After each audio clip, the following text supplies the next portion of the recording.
Ladies and gentlemen, your host for this evening's convocation and Chancellor of the nation's first state university, Paul Hardin. Welcome to Chapel Hill and the campus of the University of North Carolina at Chapel Hill. Would you give one more special Tar Heel welcome to President Clinton?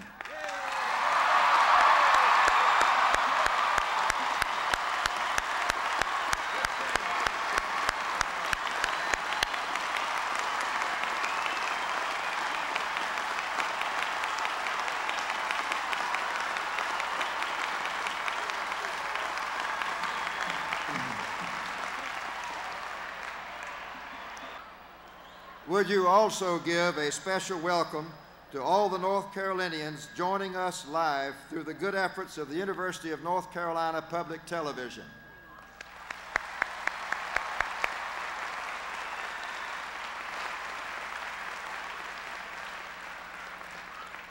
Tonight is a special night.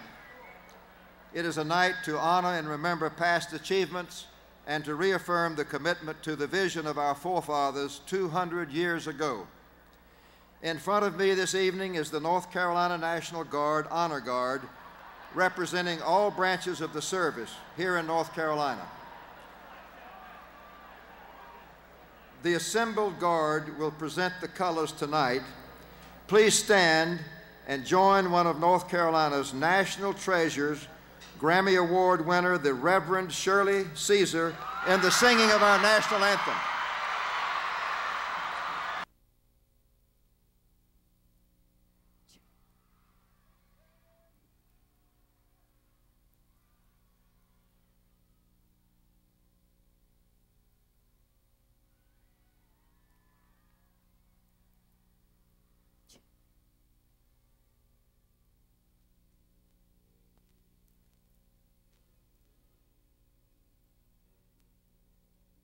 Oh, say, can you see by the dawn's early light what so proudly we hail at the twilight last gleaming, whose bright stripes and broad straws through the perilous fight. Oh, the ramparts we watch were so gallantly streaming, and the rocket red glad, the bombs bursting in air, gave proof through the night that our flag was still there. Oh, say does the star-spangled banner yet wave? Oh, the land of the free and the home of the brave. Yes, yes, yes.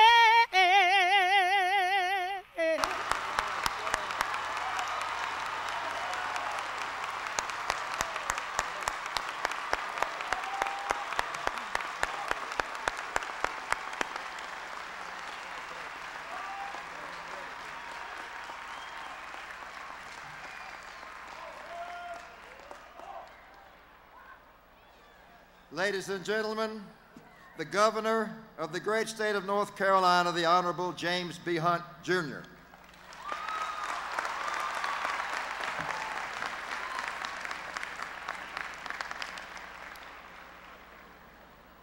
Chancellor Hardin, President Spangler, President Friday, members of the Board of Governors and the Board of Trustees, members of the General Assembly of North Carolina, friends of the University of North Carolina, welcome to the oldest public university in America.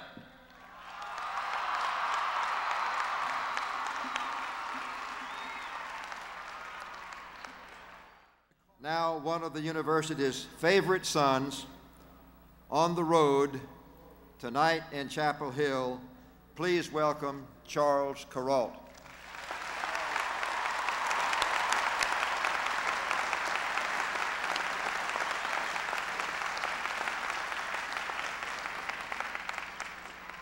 Mr. President, Mr. President, Mr. President, Governor Hunt, Chancellor Hardin, I speak for all of us who could not afford to go to Duke.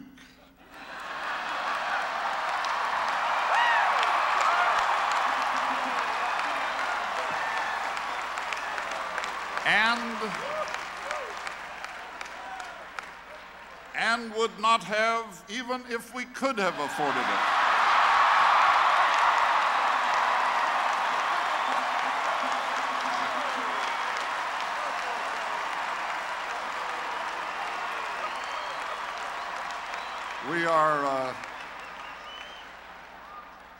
We are Tar Heels born and Tar Heels bred, and we are glad to be alive on the 200th anniversary of the establishment of public higher education in the New World, and immeasurably proud that this occurred October 12, 1793, here on the crest of New Hope Chapel Hill.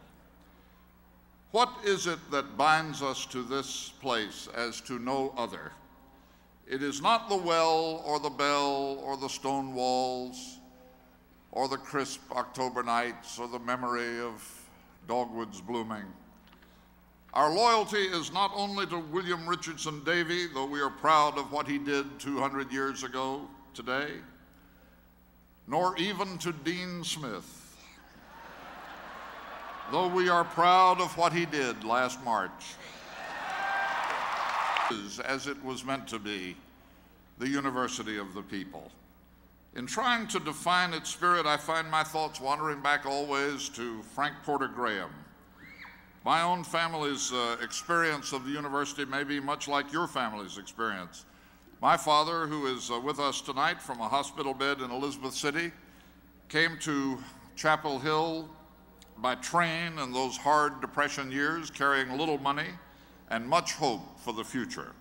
He hired a man with a mule and a wagon to transport his trunk from Carborough Station to the campus, and soon became aware of the diminutive professor who was known even then as Dr. Frank. This professor scurried everywhere, seemingly always late for an appointment.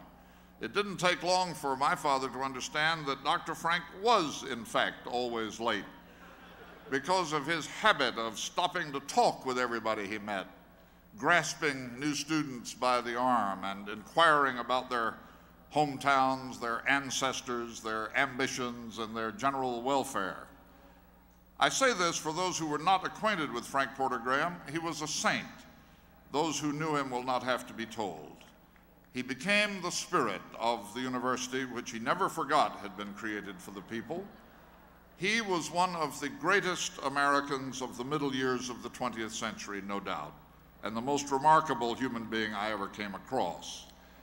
I believe the church requires evidence of miracles, however, before elevation to statehood. Frank Graham performed miracles too. In the midst of that Great Depression of the 1930s, he took the leadership of a poor university in a desperately poor state and transformed it by tact, diplomacy, iron persistence, and wheedling and steady strength of character into a model of public higher education and a light for the nation. Thank you very much. Thank you. Thank you.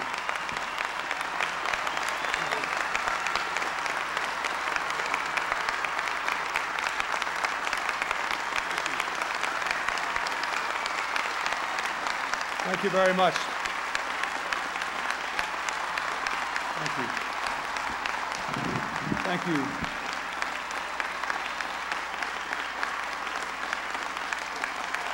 Thank you. Thank you.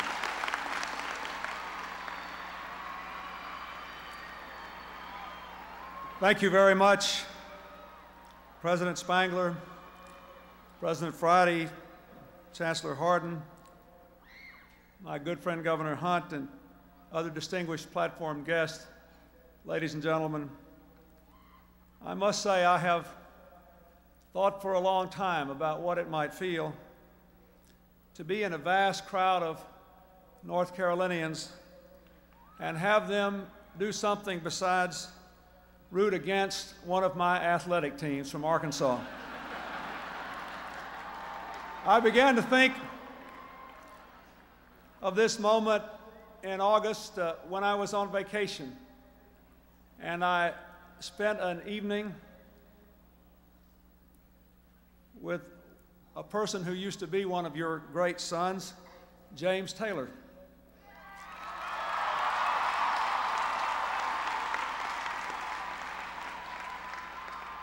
And I asked him to sing Carolina in my mind so that I could begin to think about what this day might mean to all of us. 5 other presidents have come to this great university to speak. None has ever had the opportunity to speak to a crowd like this on this occasion of your 200th birthday as a university. I'd like to begin by thanking the students whom I have met, and especially those who gave me this beautiful leather-bound book of essays, 3 of them about the theme for this bicentennial celebration that the students chose, community. For it is in many ways what ought to be America's theme today, how we can be more together than we are apart. This university has produced enough excellence to fill a library or lead a nation, in novelists like Thomas Wolfe and Walker Percy, and great defenders of the Constitution like Senator Sam Ervin and Julius Chambers, now one of your chancellors, and Catherine Everett, a pioneer among women lawyers, and Francis Collins, a scientist who discovered the gene for cystic fibrosis, and journalists like Charles Kuralt and Tom Wicker and Deborah Potter, and my Pulitzer Prize-winning friend Taylor Branch, and leading business men and women like the head of the Small Business Administration in our administration, Erskine Bowles, who's here with me tonight, and who I dare say is the ablest person ever to hold his position, probably because of the education he got here at the University of North Carolina.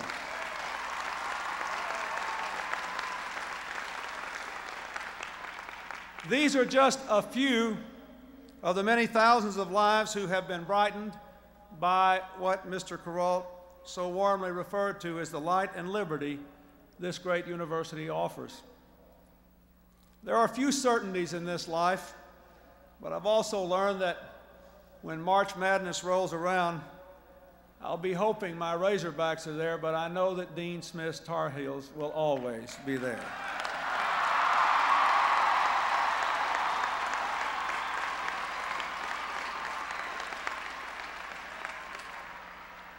As one who grew up in the South, I have long admired this university for understanding that our best traditions call on us to offer that light and liberty to all. Chapel Hill has always been filled with a progressive spirit, long before history caught up with him. As Mr. Kuralt just said, your legendary president, Frank Porter Graham, spoke this simple but powerful truth. In the South, 2 great races have fundamentally a common destiny in building a nobler civilization. And if we go up together. What a better life we might have had if more had listened to that at a sooner time.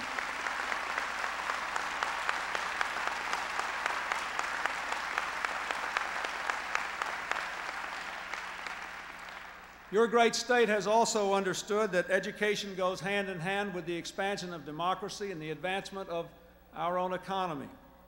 Under the leadership of men like Luther Hodges and Terry Sanford and Bill Friday, this university, joined with your other states' great universities, the state government and the corporate community, to begin building an advanced research center to attract new businesses and jobs.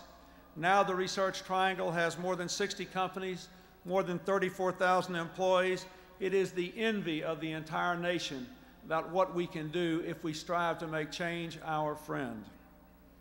Tonight, we celebrate the day this university began, the laying of a cornerstone that marks a milestone in the entire American journey.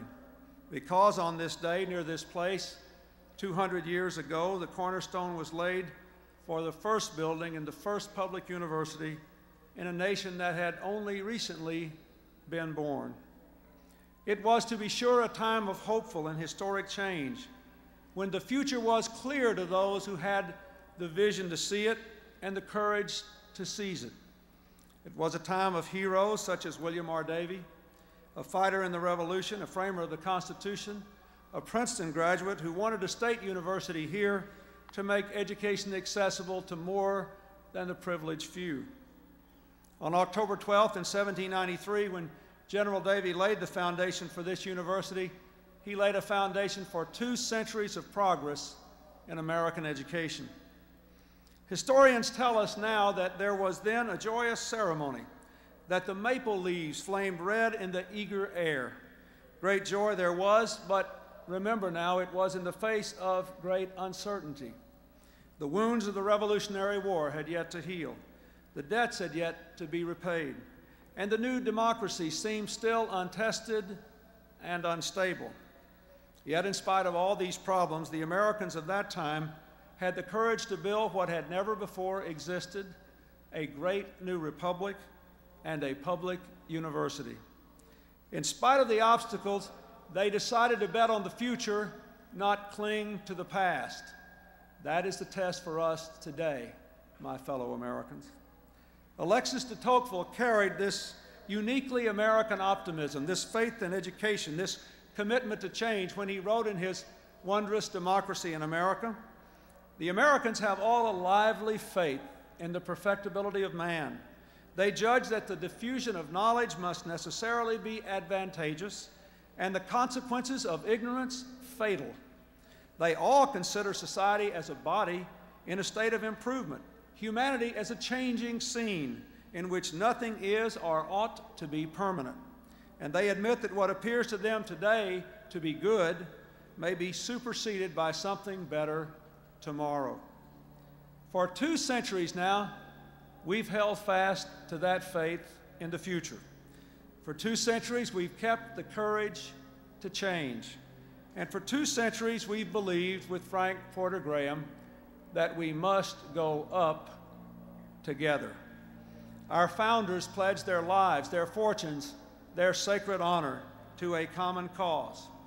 We fought a vast and bloody civil war to preserve that common cause. Every battle to expand civil rights has been to deepen and strengthen that common cause, our ability to go up together. Now, after 200 years, and after 200 years of this university, we find ourselves a people of more than 150 different racial and ethnic groups, confronting a challenge in this new era which tests our belief in the future, tests our courage to change, and tests our commitment to community, to going up together. Tonight, we can best honor this great university's historic builders and believers, a dozen generations after our nation and this university began, by meeting those tests. The Cold War is over.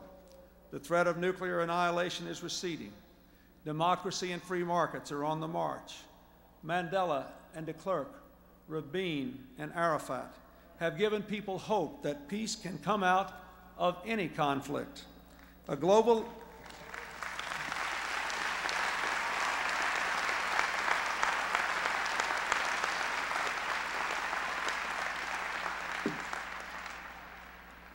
economy is taking shape in which information and investment move across national borders at stunning speed, and competition for jobs and incomes is intense. Expanding trade is critical to every nation's growth, and our greatest asset is no longer natural resources or material structures. It is the strength, the skills, the mind, and the spirit of our people. This is a world America has done a very great deal to make. Through 2 world wars, the Civil War, the Cold War, the establishment of global economic and trading missions, through the attempts to build the United Nations and other instruments of peace and harmony, of progress and democracy. It is full of hope, but as we all know, it is not without its heartbreak. There is less danger of a nuclear war between two nations, but more danger of the proliferation of weapons of mass destruction in the hands of people irresponsibly prepared to use them. The oppression of communist control has disappeared, but that disappearance has reopened ugly ethnic and religious divisions. The United Nations can do more good than ever before, but clearly there are limits to what outside forces can do to solve severe internal problems in some nations. We cannot withdraw from this world we have done so much to make, and we must face its difficulties and challenges. Through great trials, we have stood with President Yeltsin for democracy, peace, and economic reform in Russia. In so doing, we have helped the Russians, but we've made ourselves safer and better too.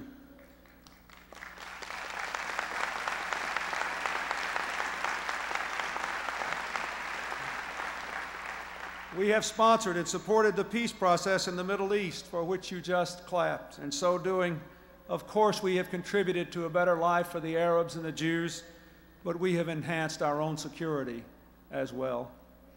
We have helped to save nearly 1 million Somalis from death, starvation, anarchy, and strengthened our argument that the world's poor and deprived need not turn to terrorism and violence for redress. In so doing, we have advanced our interest, but some of our finest young soldiers have perished.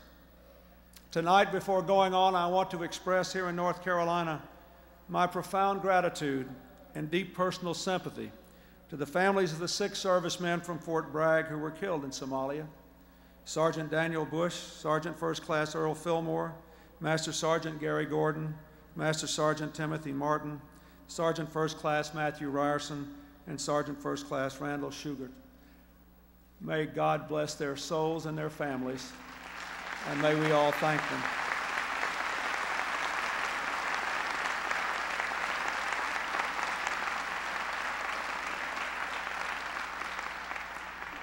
Our nation is grateful to them.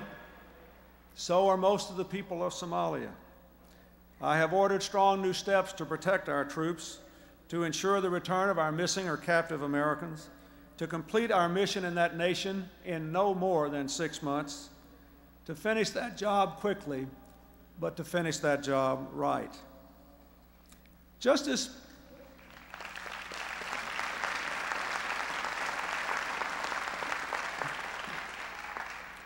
as we know we cannot withdraw from the world, we know here at this great university that we cannot lead the world unless we are first strong at home.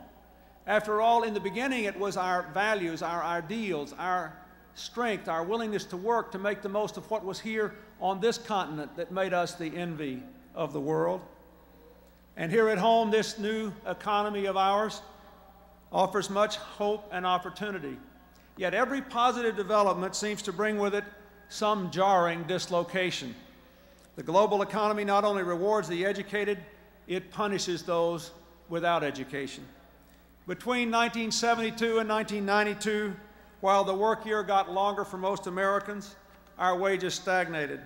The 75% of our people who don't have college degrees felt it profoundly.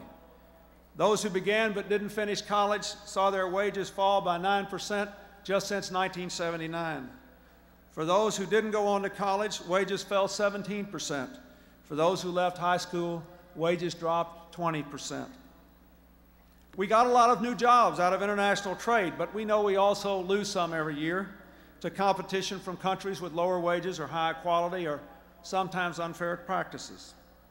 We know that our health care is the finest in the world, but millions of us are just a pink slip away from losing their health insurance or one illness away from losing a life savings. Most of our people are law-abiding citizens who love their families more than their own lives. But America leads the world in violent crime, has the highest percentage of its people behind bars, has 90,000 murders in the last 4 years, and more of our children are born into and grow up in family situations so difficult that it is hard even to make the arguments that the rest of us have taken for granted all of our lives. More and more of our children are growing up in a world in which the future is not what happens when they graduate from the University of North Carolina, but what happens 15 minutes from now. We cannot long survive in a nation with young people for whom the future has no allure and on whom the future has no claim. All of us who come here in gratitude to this great university and others like it are here because we believed in tomorrow. And that must be our urgent task, to restore that tomorrow for our young people.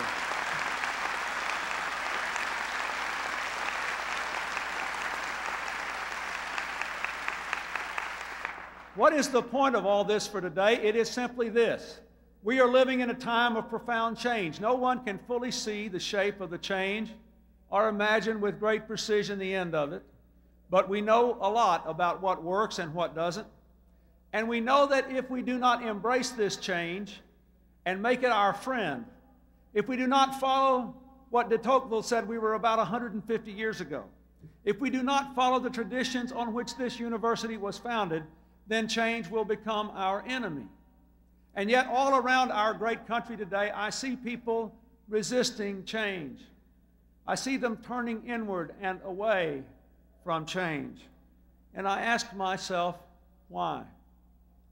At a time when we know, as a matter of fact, that every rich country in the world gains many new jobs through expanding trade, I see people saying, well, even though my industry will get more jobs, we shouldn't have a new trade arrangement with Canada and Mexico, which could one day engulf all of Latin America. And when I listen to the arguments, I hear, instead of arguments against this agreement, I hear the grievances of the 1980s, the grievances of times when workers were fired without thought, when investments were not made, when people were abused. Instead of a reasoning argument about what will build America tomorrow, I hear a longing for yesterday. But I tell you, my friends, as certainly as it was true 200 years ago today, yesterday is yesterday. If we try to recapture it, we will only lose tomorrow.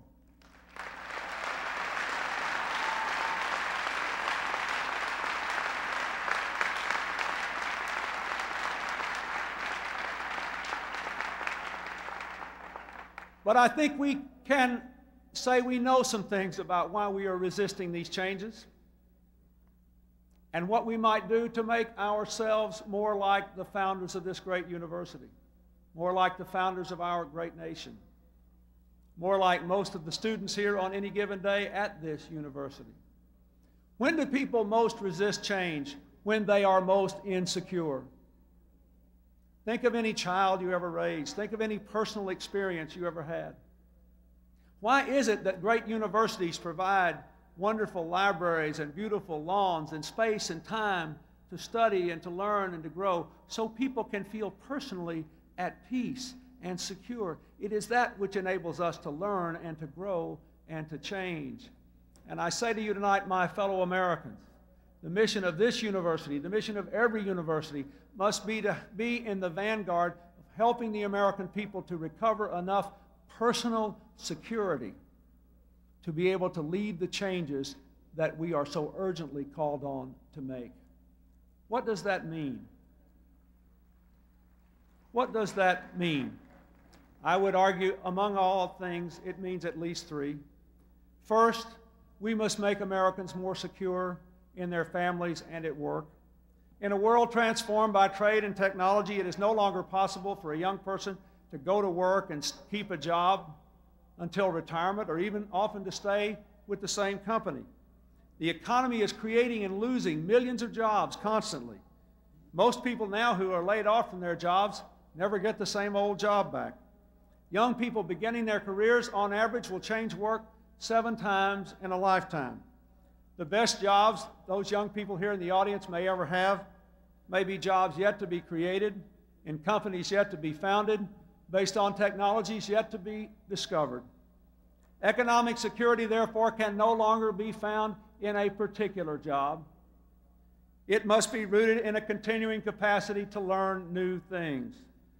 That means we must have a system of lifelong learning, beginning with higher standards in our schools.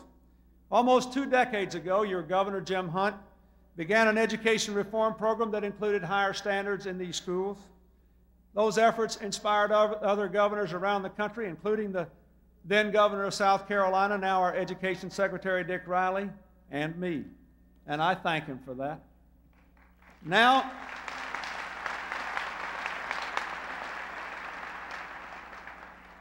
we are trying to adopt a whole new approach in our national effort to raise standards in education. We believe the right standard for America isn't whether we're better than we were, but whether we're the best in the world. This cannot be a Democratic or a Republican concern. It must be an American imperative. We know we have to expect more of our students and our schools. We have to regulate their details less, but hold them to higher standards and measure whether our kids are really learning enough to compete and win in the global economy. Then we have to ensure that every young person in this country has the opportunity to get a college education, every last one who wants it.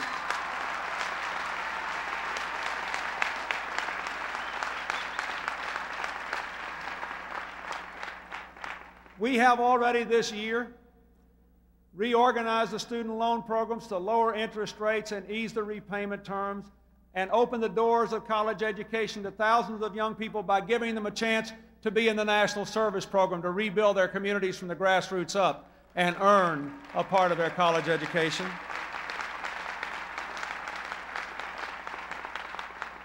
For the 3/4 of our young people who do not get 4-year college degrees, we must merge the world of learning and the world of work to offer young people classroom training and on-the-job training.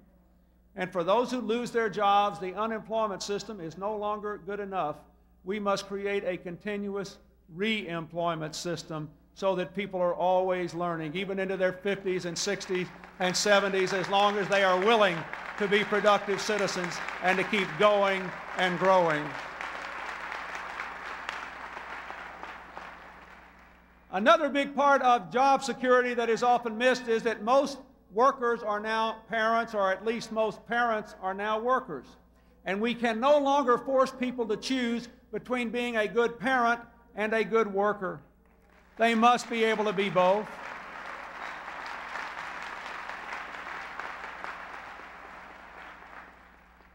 That's why people who work hard for marginal wages should not be taxed into poverty, but lifted out of it by the tax system. And that's what this government has done. For the first time ever, we can say now, if you work 40 hours a week and you have children in your home, you can be lifted out of poverty. And that is why we have said you ought not to lose your job. If you have a sick child or a sick parent, you ought to be able to take a little time off without losing your job, because it's important to the fabric of America to stick up for the American family.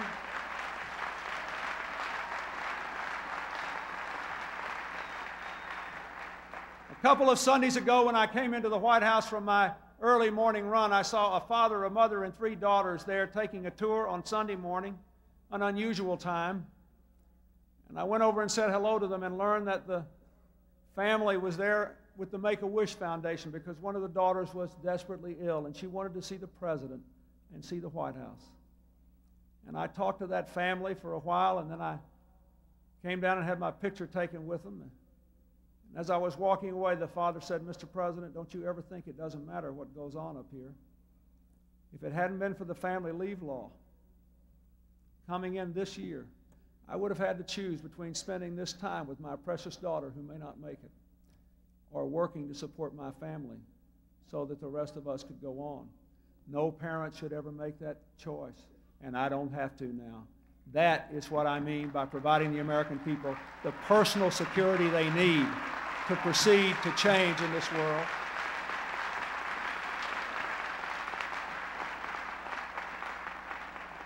The second element after education and training of our personal security must be health care.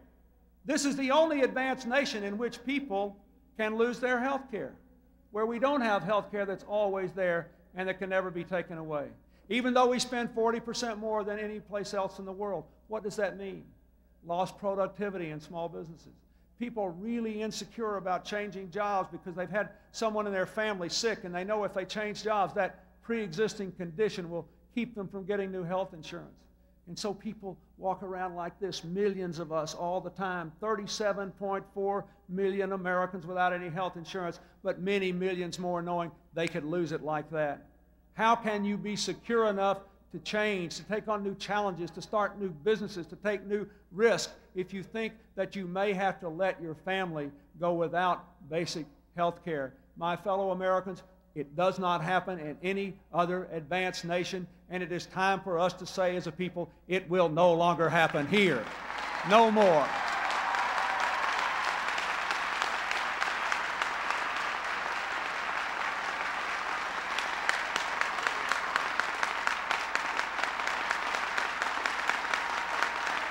Thank you. Thank you.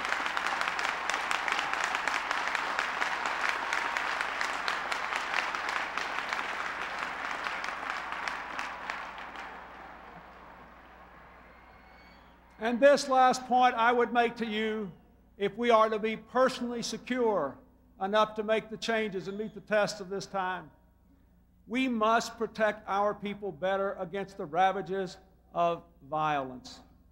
Our people have the right to feel safe where they live, where they go to school, and where they work.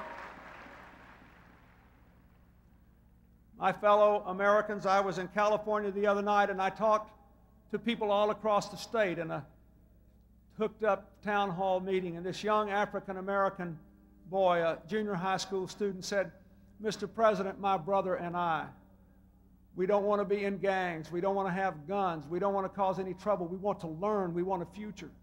And we thought our school was too unsafe, so we decided to go to another school and enroll in it because it was safer. And on the day we showed up to register for school, my brother was standing right in front of me, and he was shot because he got in a crossfire of one of these mindless, arbitrary, endless shootings that occur among children on our streets and in our schools today. We have to stop this. We cannot let those children be robbed of their future."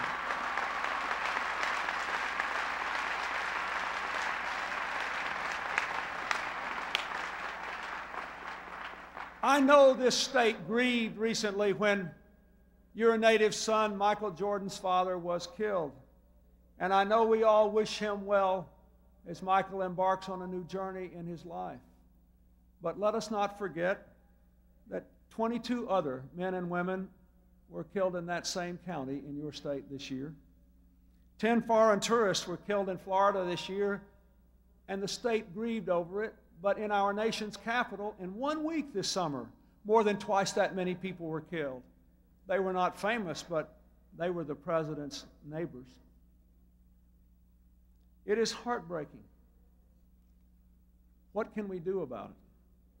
We can put more police on our street, not to catch criminals just alone, but also to prevent crime. It works. 30 years ago, there were 3 police for every violent crime. Today, there are 3 crimes for every police officer. We have to give these people the help they need. And when they work the same neighborhoods and walk the same streets and talk to the same kids, they help to prevent crime.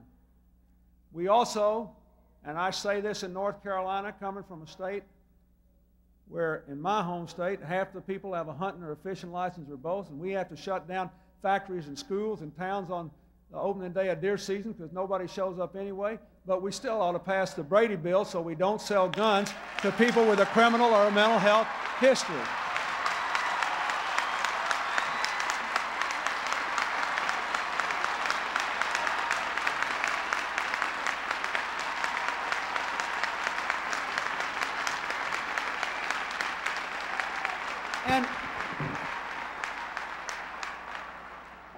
And we should not allow in city after city after city our police officers to go to work every day, knowing they will walk the mean streets of our cities with people who are better armed than they are, because this is the only country in the world where teenagers can have assault weapons designed only to kill other people and use them with abandon on the streets of our cities. We can do better than that. Do you know, my fellow Americans, that I learned just last week that someone shot today with a bullet is 3 times more likely to perish because they are likely to have 3 times as many bullets in them as they did just 15 years ago. It is time for us to stop talking about law and order and thinking about how we can organize ourselves to protect our culture, to protect our heritage, to keep our rights as sportsmen and women, but to protect our kids' lives and their future. The time has come to face this problem.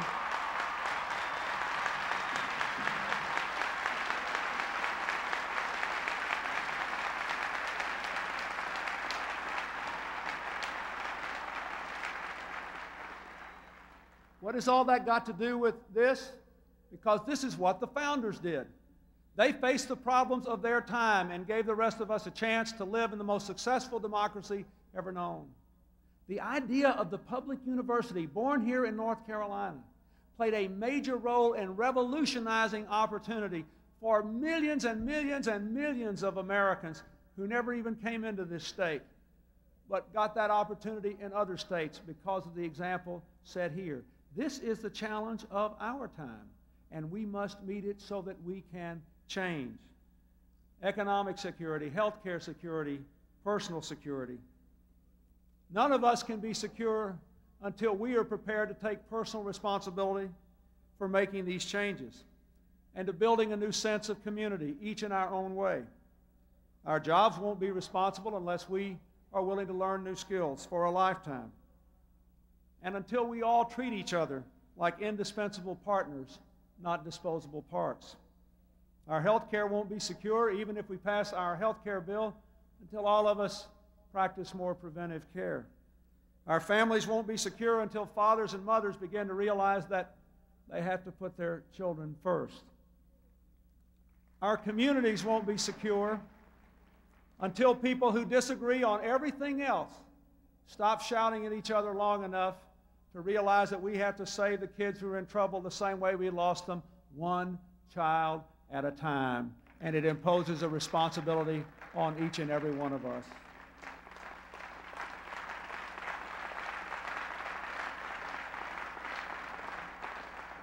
But I tell you, my fellow Americans, I honestly believe that as you start the 3rd century of this university's life, we could be looking at the most exciting time America has ever known, if we have the security and the courage to change. We want to revitalize the American spirit of enterprise and adventure. We want to give our people new confidence to dream those great dreams again, to take those great risks, to achieve those great things. The security I seek for America is like a rope for a rock climber, to lift those who will take responsibility for their own lives to greater and greater pinnacles. The security I seek is not government doing more for people, but Americans doing more for ourselves and for our families, for our communities and for our country. It is not the absence of risk, it is the presence of opportunity. It is not a world without change, but a world in which change is our friend and not our enemy. We honor today the men and women who had the courage to create a new university in a new nation. We must, like them, be builders and believers, the architects of a new security to empower and embolden America and the University of North Carolina on the eve of a new century. The only difference between America 2 centuries ago and America today is the difference between dawn and high noon of a very beautiful day. In the words of your great alumnus, Thomas Wolfe, the true discovery of America is still before us. The true fulfillment of our spirit, of our people, of our mighty and immortal land is yet to come. Let us believe in those words and let us act on them so that 200 years from now, our children, 12 generations removed, will still celebrate this glorious day. Thank you and Godspeed.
Mr. President, by your presence here in Kenan Stadium on University Day 1993, by your stirring words, you have honored our university and the people of North Carolina. Thank you.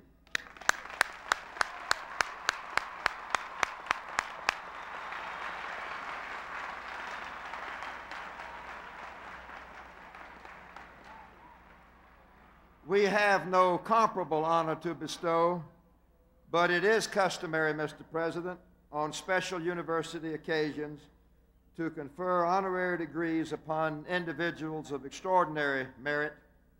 Ladies and gentlemen, the Provost of the University, Dr. Richard McCormick, the Chairman of the Faculty, Dr. James Peacock, and the Secretary of the Faculty, Dr. George Lensing, will come forward to assist me in this little ceremony. I will ask Provost Richard McCormick, please, to conduct forward William Jefferson Clinton.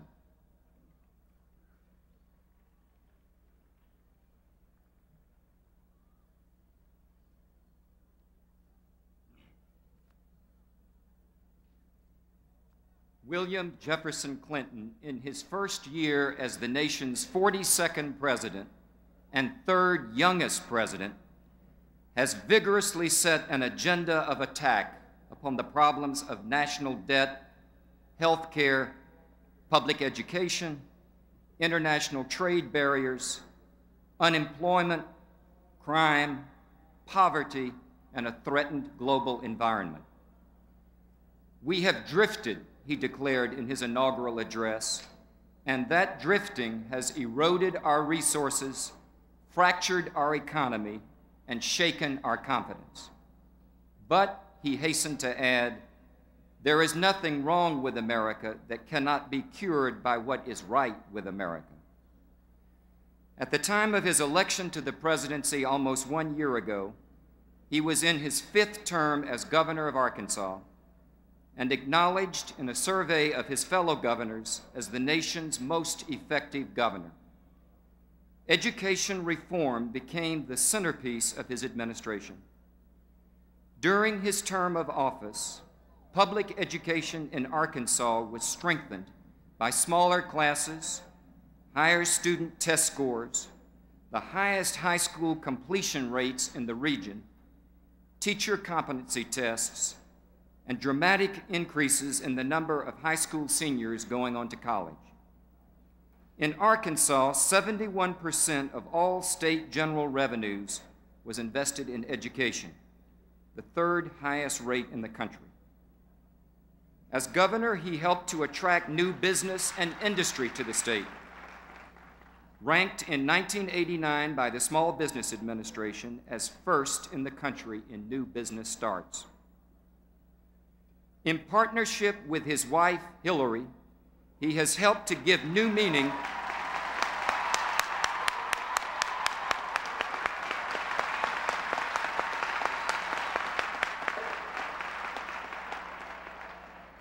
In partnership with his wife, Hillary, he has helped to give new meaning to the definition of America's first family. An idealist who understands the complex and often slow process of creating change, a visionary who looks beyond the expediencies of the next election, and an unshakable believer in the enduring promises of the American dream, President Clinton embodies a new generation of leadership in America. This university, upon the occasion of its 200th anniversary of service to the people of North Carolina and to the nation, proudly confers upon William Jefferson Clinton, President of the United States, this honorary degree.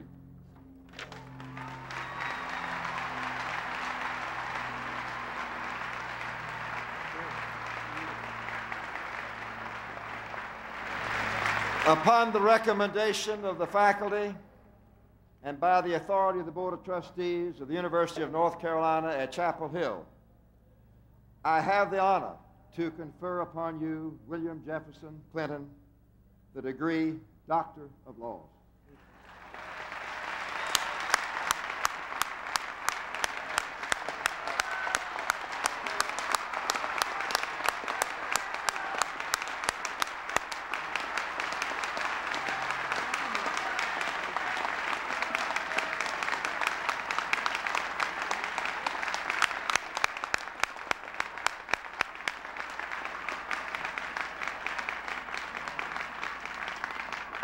President Clinton, distinguished platform guests, ladies and gentlemen, my closing remarks will be mercifully brief. Tonight, we have rubbed shoulders with history, and we stand with you, Mr. President, facing a future that baffles prediction, but whose promise surely exceeds our wildest imaginings. We are profoundly grateful for your message of hope and promise, and humbled to share even part of your day alongside matters of vast global consequence. 200 years ago, as the guns of the Revolutionary War still echoed throughout America, a new revolution was being born on this hill in North Carolina, a revolution in education, the University of North Carolina. William R. Davie and other visionary Tar Heels knew that in a democracy there could be no freedom without education. And today, 200 years later, we affirm that truth and celebrate with you, Mr. President, a proud legacy of higher education, a legacy that is spread throughout our state and nation, providing an educated and confident citizenry, worthy, we trust, of these challenging times and of your own challenging leadership. As we close this memorable ceremony, I want to thank the people of North Carolina who conceived our great university and whose love and loyalty have nurtured this place on the hill to its current unrivaled stature. It is my charge, my respectful charge to my colleagues in the university of today, faculty, staff, and students, and to those who will come after us, that we so acquit ourselves that my remote successor, a century hence, with confidence equal to my own, may say to the people of North Carolina that we have justified their faith in this university and have earned the opportunity to invest yet another century in their service. May we set as our goal that our nation's first state university may also be its best.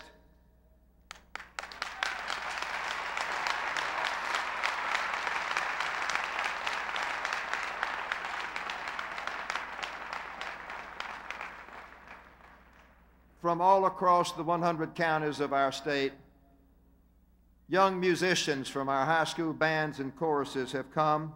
I understand that seating arrangements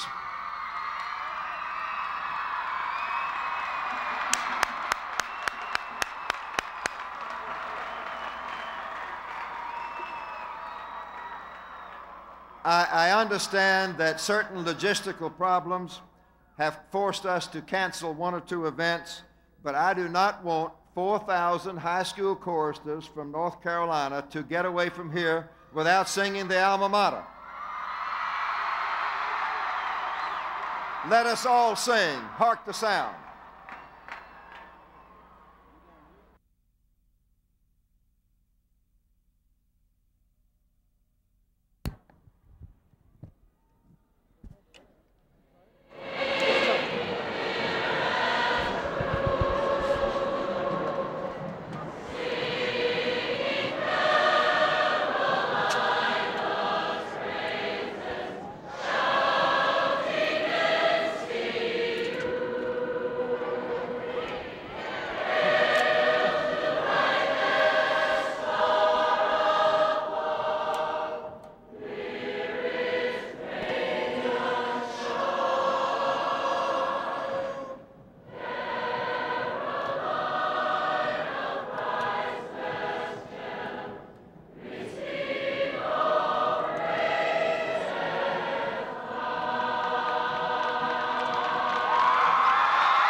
Will you be seated for a moment longer for the finale of tonight's celebration of remembrance and commitment?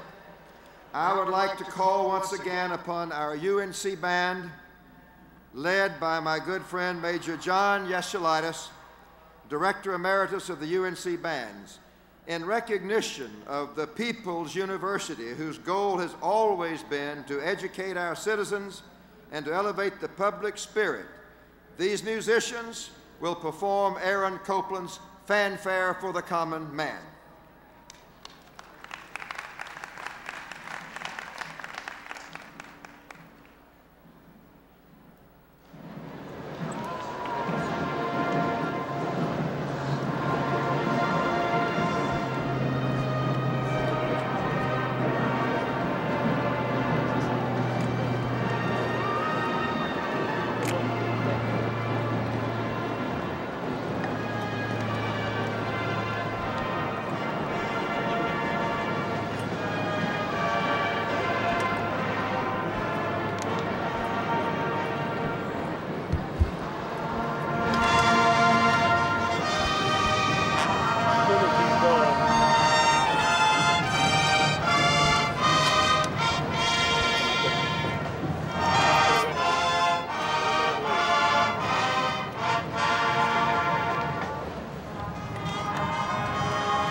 Ladies and gentlemen, thank you for joining us on this special evening.